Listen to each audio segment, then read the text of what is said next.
S'il y a bien une expression qu'on t'a appris à mettre dans la case complotiste, c'est celle de nouvel ordre mondial. Dès que quelqu'un la prononce, on lève à peu près tous les yeux au ciel. On pense Illuminati, société secrète, reptilien. Et c'est exactement pour ça qu'elle est si efficace pour cacher quelque chose.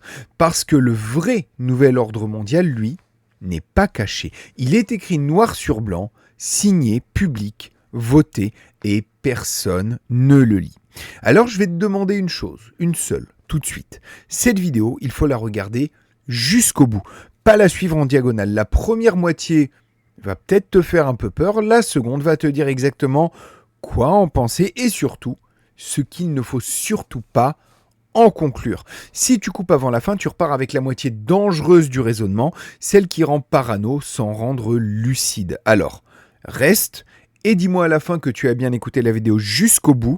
Et si l'analyse t'a plu, n'hésite pas à la fin de la vidéo à la liker, la partager, la commenter, à t'abonner bien entendu si tu restes jusqu'au bout. Et si le boost est disponible, et je pense qu'il le sera vu la longueur de la vidéo qui se profile, tu peux booster. Mais bref, on en revient à la fin de la vidéo. Alors, déjà pour commencer, il faut que je te dise d'où je te parle.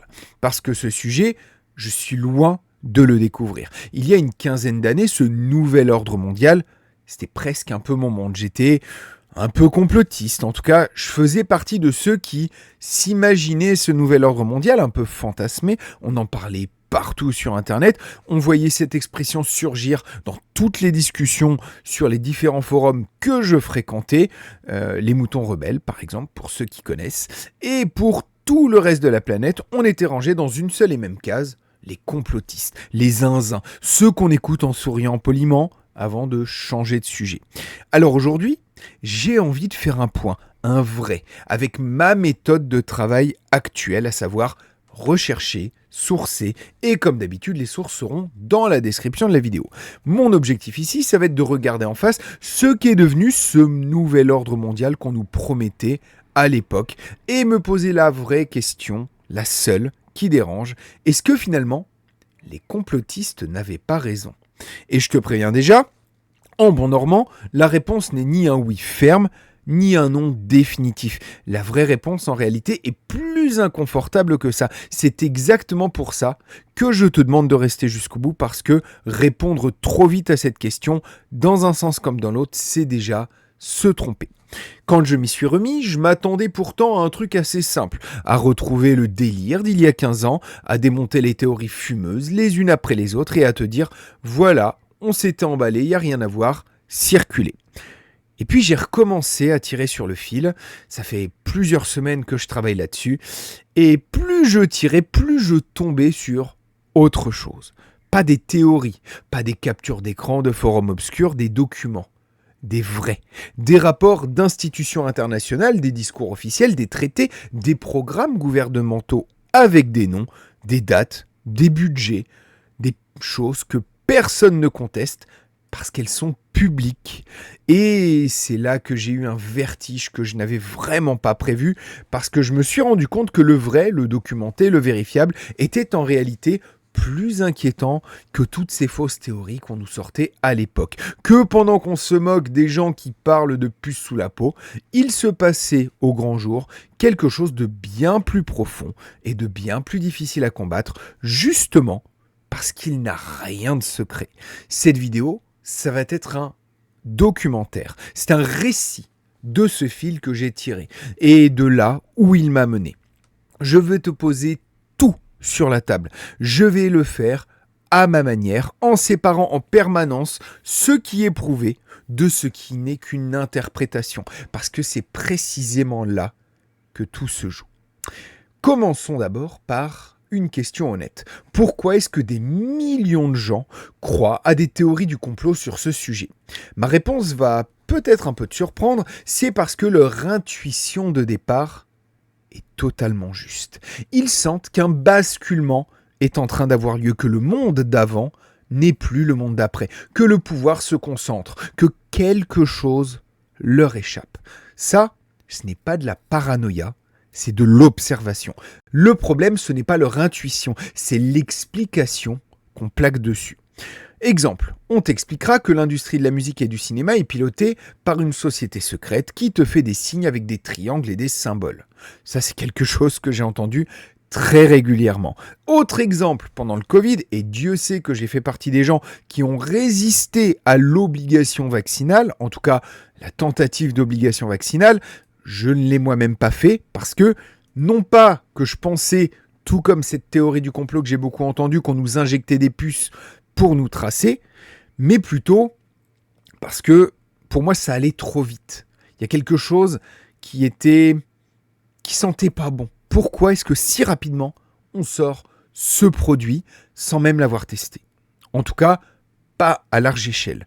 Eh bien, moi, j'ai exclu d'emblée par contre toutes ces théories qui disaient qu'on nous injectait des puces parce que en fait techniquement ça ne tient pas debout. La physique de la chose ne fonctionnait pas. Ce n'était pas possible d'injecter une puce via un vaccin. Mais par contre, pour tout le reste, ça on pourra peut-être en reparler dans une autre vidéo.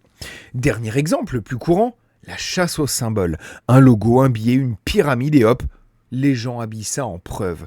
C'est ce qu'on appelle chercher des motifs là où il n'y en a pas. Et voilà le piège, le vrai. Ces explications-là sont spectaculaires, ça attire. Elles sont simples. Moi-même, j'ai été attiré par ces explications à une époque. Elles donnent au coupable, un visage. Mais elles ont un défaut fatal.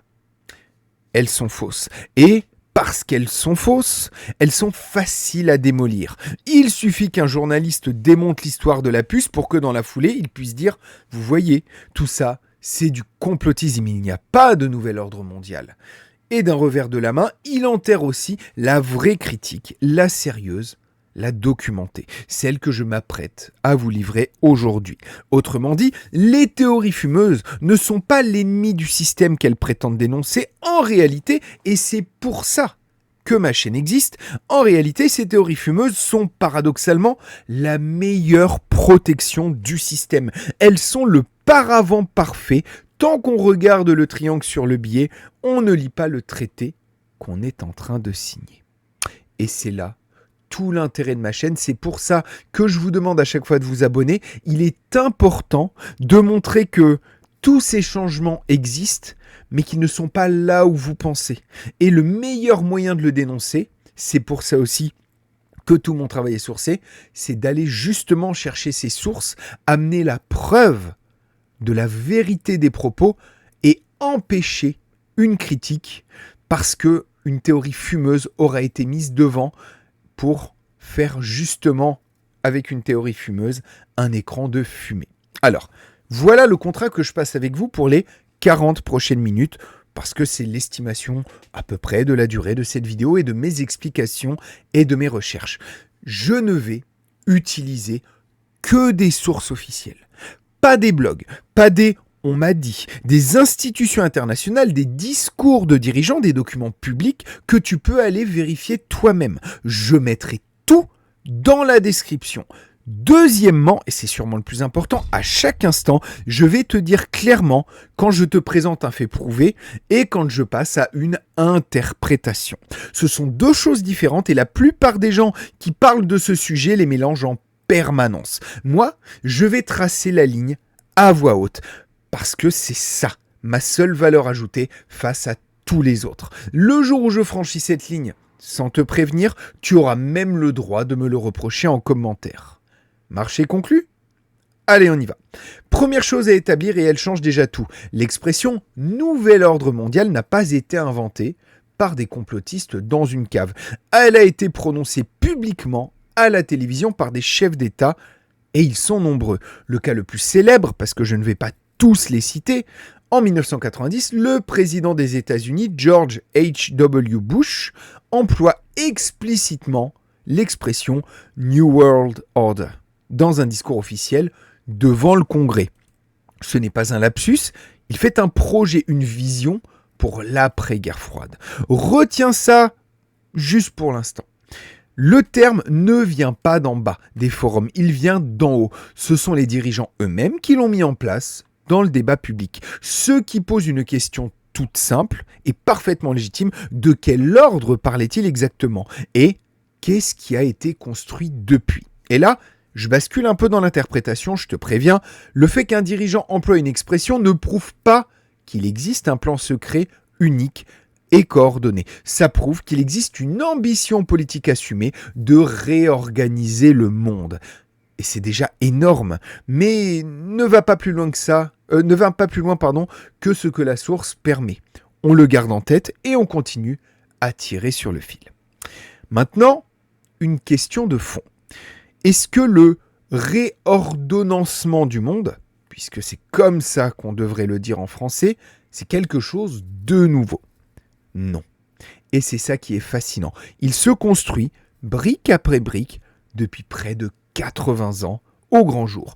En 1944, Bretton Woods, on pose l'architecture financière de l'après-guerre. De là naissent le Fonds monétaire international et la Banque mondiale, deux institutions qui, depuis, orientent les politiques économiques de pays entiers.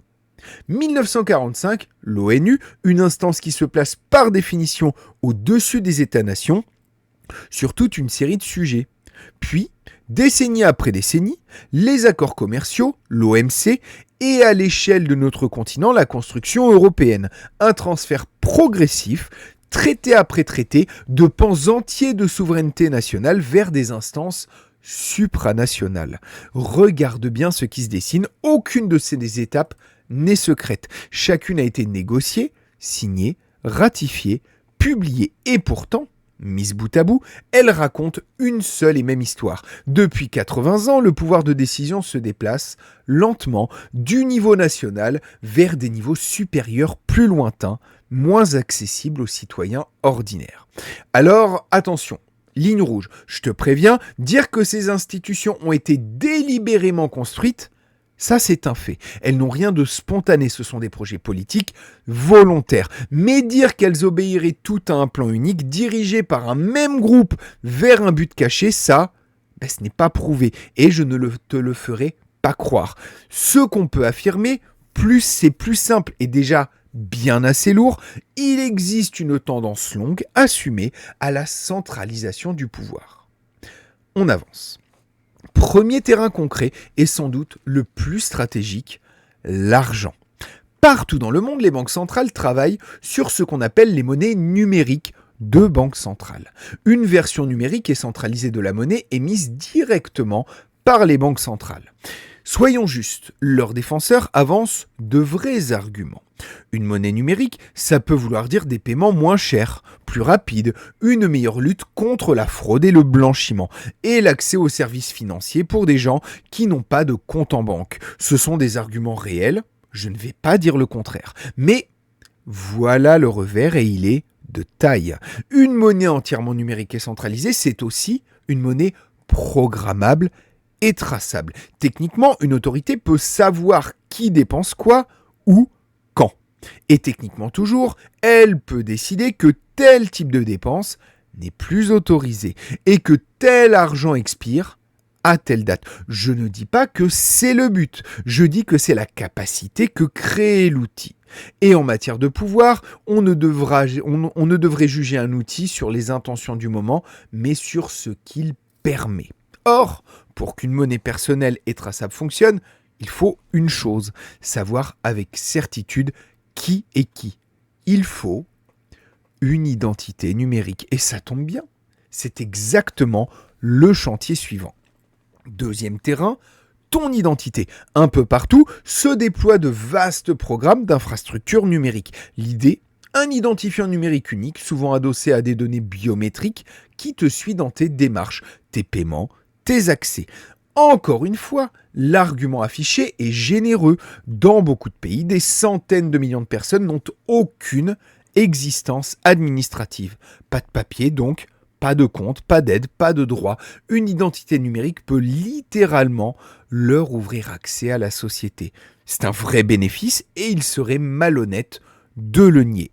Mais, tu vois déjà où je veux en venir, une identité numérique unique, biométrique, reliée à tes paiements et tes déplacements, c'est aussi le point de jonction où tout converge. C'est la clé qui relie ce que tu dépenses, où tu vas, ce à quoi tu accèdes. Le jour où identité Monnaie et données sont branchées ensemble, on ne parle plus de fichiers séparés, on parle d'un profil unique et complet de chaque individu.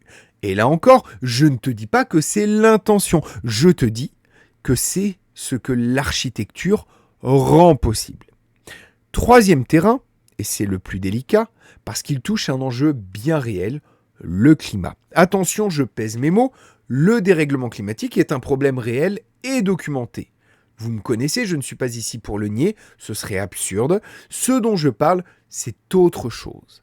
Et vous le savez, je suis pourtant un défenseur du changement climatique, dans le sens où j'ai trop vu de changements climatiques, ne serait-ce qu'au cours de ma petite vie d'une quarantaine d'années, pour ne pas me rendre compte que quelque chose cloche.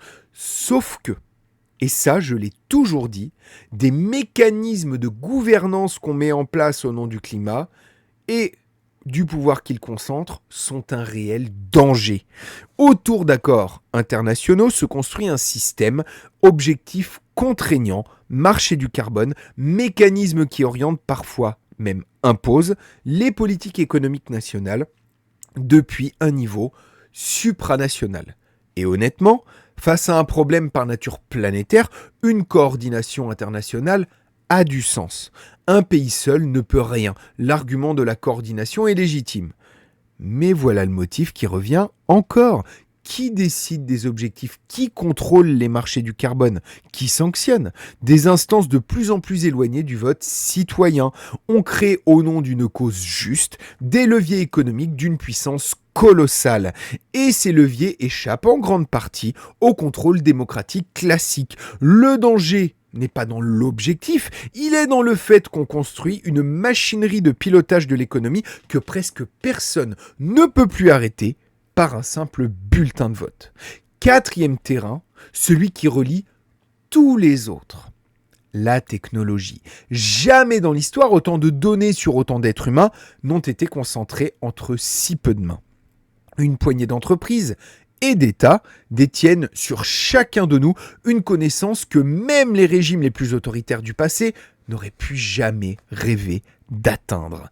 Et par-dessus, on branche l'intelligence artificielle, c'est-à-dire la capacité de traiter, de trier, de prédire à une échelle inédite ce que font les populations. Et il y a un moment qui a servi d'accélérateur à presque tout ça. La pandémie de Covid, ce n'est pas une théorie, c'est assumé publiquement.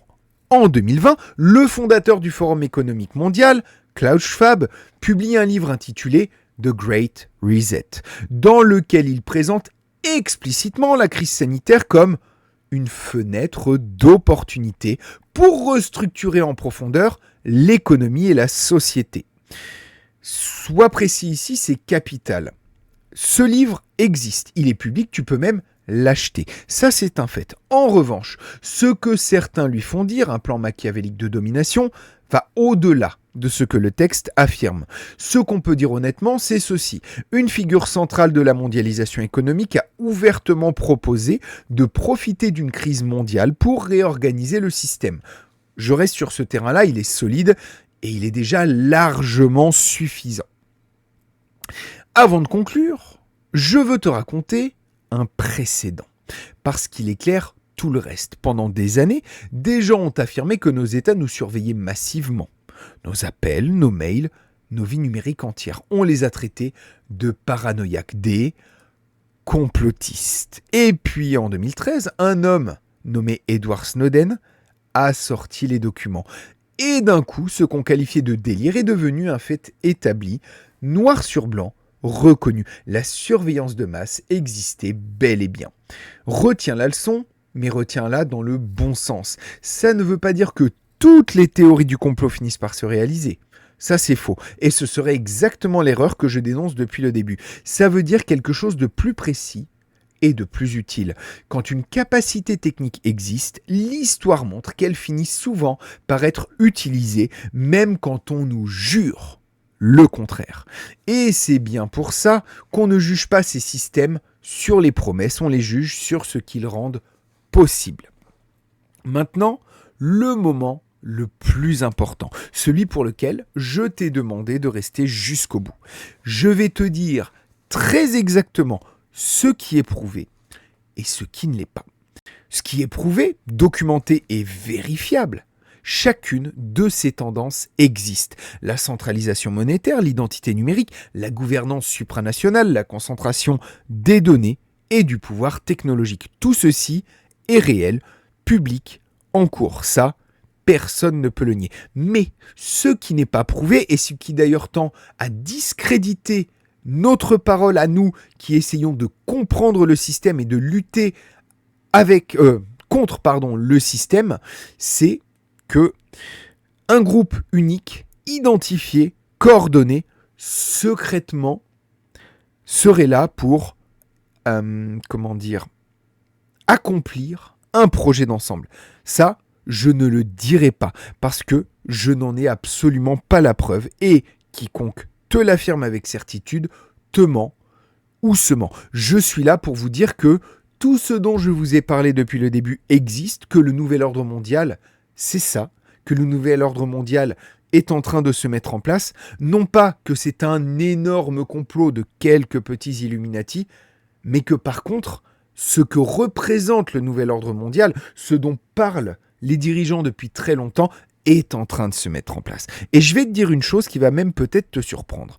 Refuser ce dernier saut, ce n'est pas du tout affaiblir mon propos, c'est le renforcer. Parce que le jour où je te dis c'est un complot dirigé par un tel ou un tel, tu vas pouvoir me démolir en trouvant un seul trou dans mon histoire. Alors que si je m'en tiens aux faits, et tenez-vous-en toujours aux faits, c'est ce que j'essaie de vous dire au fur et à mesure de mes vidéos, en disant voici ce qui existe, voici ce que ça permet, voici pourquoi c'est dangereux, là, personne ne peut me démolir et personne ne pourra vous démolir. Parce que je ne t'ai raconté que du 100% vérifiable. Les complotistes ont besoin d'un méchant avec un visage. Moi, je n'en ai pas besoin. Et c'est précisément ce qui nous rend invulnérables aujourd'hui, mais c'est également ce qui est le plus effrayant. Voilà où m'a mené le fil que j'ai tiré. Peu importe qu'il y ait ou non un chef d'orchestre, c'est ça l'idée qu'il faut que tu emportes. Peu importe. Parce que, coordonné ou pas, décidé par un groupe ou par 1000 acteurs séparés qui poursuivent chacun leur propre intérêt, ces tendances convergent toutes vers le même point. Plus de centralisation, plus de traçabilité, plus de pouvoir concentré en haut et moins de souveraineté, moins de contre-pouvoir, moins de prise de décision pour le citoyen ordinaire d'en bas. Pour toi, pour moi, pour nous tous. Et c'est là que ma phrase du début prend tout son sens. Oui, c'est pire que ce que disaient les complotistes d'il y a 20, 30, 40 ans. Mais pas pour la raison qu'ils croyaient. Parce que le complot serait plus grand que ce qu'ils n'imaginaient à l'époque. C'est pire, parce que le danger n'a même pas besoin d'un complot pour exister. Il n'a besoin de personne aux commandes. Un complot, ça peut se démasquer, s'arrêter, se juger.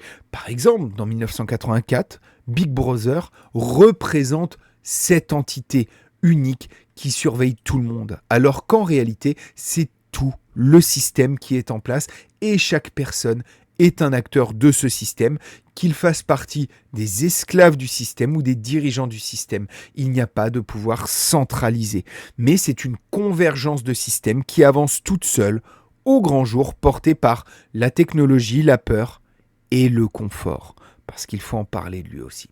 Et ça, tout ce que je viens de te citer, c'est encore pire qu'un complot. Parce que ça n'a pas de bouton d'arrêt. Il n'y a personne à renverser. Si tu en renverses un, il est automatiquement remplacé. Et c'est bien pour ça que c'est le plus vertigineux. Le vrai nouvel ordre mondial n'est pas un secret bien gardé. C'est un secret de polichinelle qu'on a sous les yeux et qu'on choisit de ne pas regarder parce qu'on préfère la version avec des triangles et des reptiliens. Elle est plus divertissante. Elle est surtout moins dérangeante parce qu'elle, au moins, on peut faire semblant de ne pas y croire. Alors, qu'est-ce qu'on fait de tout ça ? Déjà, on ne panique pas. On ne se réfugie pas non plus dans le déni. On fait la seule chose qui vaille. On regarde les faits en face. On va vérifier les sources soi-même. Je les ai toutes mises en description. Et on refuse le confort du spectacle facile. La lucidité, c'est un acte de résistance. Et maintenant, la chose que je t'avais promise au début. Si tu es allé jusqu'ici, jusqu'au bout, sans zapper, sans passer en avance rapide, en écoutant tout le déroulement du raisonnement, dis-le-moi en commentaire. J'ai vraiment besoin de savoir qui a suivi la totalité du fil. Parce que c'est à ces gens-là que j'ai envie de parler. Ceux qui acceptent que la réalité soit compliquée et qui restent quand même jusqu'à la dernière minute. Dites-moi juste, je suis allé jusqu'au bout et on sera, toi et moi, qu'on n'est pas seul à regarder les faits. En tout cas, moi, j'ai pris beaucoup de plaisir à faire cette recherche. Je sais qu'il y a 1000 choses encore que nous aurions pu aborder. J'essaye de ne pas faire des vidéos trop longues parce que j'ai envie que les gens écoutent le déroulement jusqu'au bout. Donc, tous les sujets qui traitent de ce qu'on a parlé aujourd'hui autour du nouvel ordre mondial, tous ces sujets-là, je les aborderai dans les semaines, mois et années qui viennent. Mon objectif est de vous montrer quels sont les problèmes aujourd'hui, à quoi nous mène toute cette folie et surtout comment essayer d'y résister. Et la première des façons de résister, c'est tout simplement déjà d'être bien renseigné et d'être lucide. En tout cas, moi, je retourne faire mon travail, mes enquêtes, mes recherches, mais aussi le camping, mais aussi la vente de tiny house. Bref, oui, j'ai 3 boulots, ça me prend beaucoup de temps et je bricole plein de choses à côté. Je pense que j'ai l'air un peu fatigué, mais vous inquiétez pas, à la fin de l'été, ça va ralentir un petit peu et je vais me reposer. En attendant, portez-vous bien, prenez soin de vous et de vos proches et à très bientôt à la croisée des chemins. Salut tout le monde.